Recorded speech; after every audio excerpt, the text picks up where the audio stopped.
தமிழகத்தில் பூரண மதுவிலக்கு குறித்து திமுக தலைமையும் அதிமுக தலைமையும் பேசுவது ஏமாற்று வேலை என நாம் தமிழர் கட்சியின் தலைமை ஒருங்கிணைப்பாளர் சீமான் தெரிவித்துள்ளார்.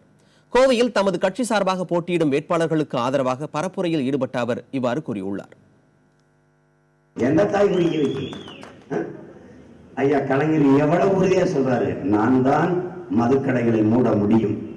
ஏன் அவ்வளவு உறுதியா சொல்றாரு? திறந்தது அவர் தான், சாவி அவர்கிட்ட தான் இருக்கு. ஐயா வந்தவுடன் மதுக்கடையை மூடுவேங்கிறாரு. வர்றதுக்கு முன்னாடி சாராய இலையை மூடுங்கன்னா வாயை மூடுறாரு.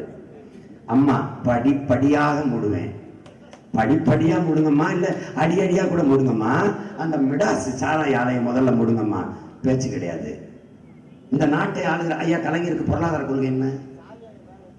அம்மையார் ஜெயலலிதாவுக்கு என்ன பொருளாதார கொள்கை? விஜயகாந்துக்கு என்ன பொருளாதார கொள்கை?